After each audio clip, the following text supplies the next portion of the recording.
ऐसे बस ये पैगाम दे के बात खत्म करना है। जहेज जहेज मुसलमानों में नहीं है।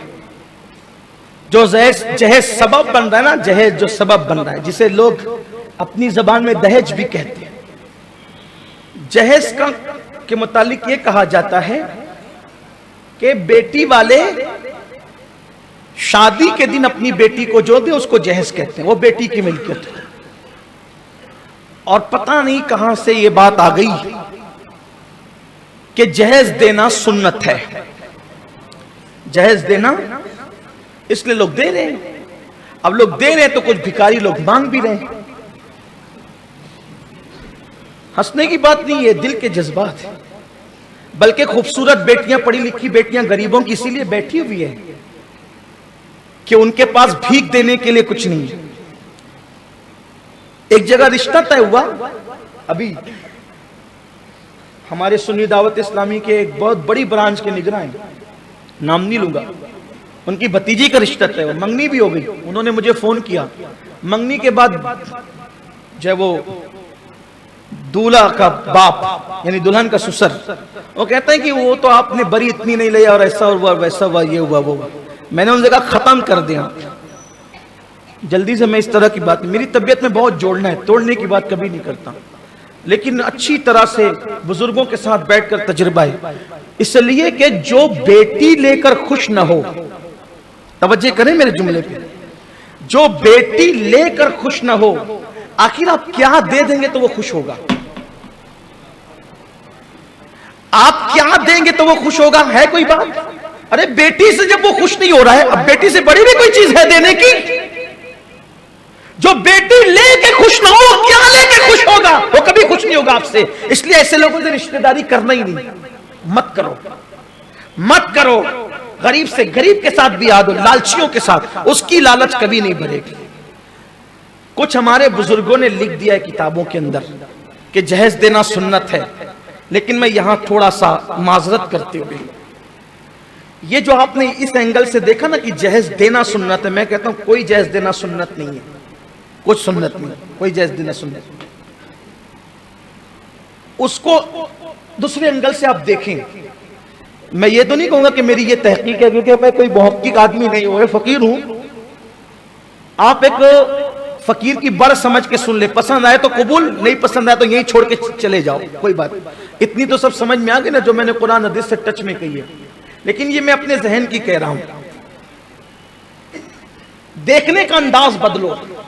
जय सुन्नत सुन्नत, उसकी फेरिस्त भी है, चक्की, बिस्तरा, 8 10 20 बर्तन जो भी है। तो 8 10 20 बर्तन आप सुन्नत बताते तो लोग 80 मांगते ही हैं, देना ही पड़ता है। उसको दूसरे एंगल से देखो आप, बात अगर समझ में आए तो ले लेना, वरना छोड़ देना। फिर कहता हूं कोई मुनाजरा, कोई बहसबाजी के लिए ये वर्क नहीं खोल रहा हूं, हाँ जिसकी मर्जी आए, लेकिन एक बात एंगल, देखने का एंगल। पानी का गिलास है, आधा भरा हुआ है आधा खाली है। आप पूछेंगे कि क्या है, कोई कहेगा आधा खाली है, कोई कहेगा आधा भरा है। कौन झूठ बोल रहा है? कौन झूठ बोल रहा है? दोनों सही बोल रहे हैं। तो मेरी बात भी सही है। आप कहते हो सैयदा फातिमा को जहेज दिया, मैं कहता हूं नहीं दिया। फातिमा तो ज़हरा को कोई जहेज नहीं दिया। कफिर वो दिया, वो क्या था? मैंने कहा मुझे जो बात समझ में आती वो ये है कि अगर हुजूर सैयदा फातिमा को जहेज देते तो फिर हुजूर की कोई एक बेटी नहीं थी सैयदा फातिमा। हम अहले सुन्नत के अकीदे में हुजूर की 4 बेटियां हैं, ठीक? सैयदा ज़ैनब, रुकैया, उम्मे कुलसूम, 3 ये भी है, चौथी वो भी, और चारों हुजूर ही की बेटियां हैं। चारों हुजूर ही की बेटियां हैं। कोई यूट्यूब पे आकर कितना भी बके कि ये उम्र बताओ और वो उम्र बताओ, हम कुरान पे इस्लाम के बारे में अगर ये कहते हैं कि उन्होंने सैयदा फातिमा को जहेज दिया, सैयदा फातिमा को हुजूर की एक बेटी थोड़ी थी, सैयदा ज़ैनब को दिया वो साबित करो, उम्मे कुलसूम को दिया वो साबित करो, रुकैया को दिया वो साबित करो। और पता चला अगर हुजूर इनको देते तो उनको भी देते, हुजूर इनको देते तो उनको भी देते। आपके लिए वो क्यों? वो इसलिए कि एक औरत हुजूर अलैहिस्सलाम की प्यारी ज़ौजा उम्मुल मोमिनीन हज़रत आयशा सिद्दीका के पास आई।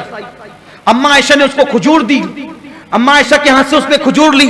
उसके साथ 2 बेटियां थी, 2 टुकड़े किए, दोनों बेटियों को दिए। जब वो चली गई, उम्मुल मोमिनीन ने कहा, या रसूल अल्लाह, या रसूल अल्लाह, मैंने उसको खजूर दिया, उसके साथ 2 बेटियां आई थी, मैंने उसको एक खजूर दी तो उसने दोनों के बराबर बराबर टुकड़े किए और दोनों को दिया। हुजूर ने फरमाया, आयशा, अगर वो एक खजूर के बराबर टुकड़े न करती और कम ज्यादा करती और दोनों में इंसाफ नहीं करती तो कयामत के दिन उसको अल्लाह की बारगाह में जवाब देना होता खजूर की तकसीम पर।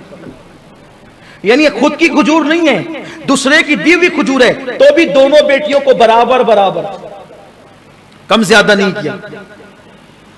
यहां तो यह है कि किसी बेटी को कारखाना पूरा उठा के दे दिया, किसी को तराशन भी नहीं पूछा जाएगा। किसी बेटी को, किसी बेटे को 4-4 घर दे दिया, किसी को एक से ही महरूम किया, पूछा जाएगा।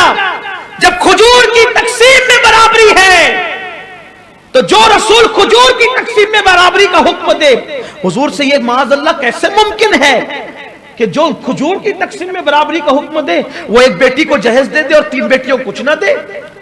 तो हुजूर ने फिर सैयदा फातिमा को जहेज दिया? नहीं दिया, लेकिन दिया तो ना।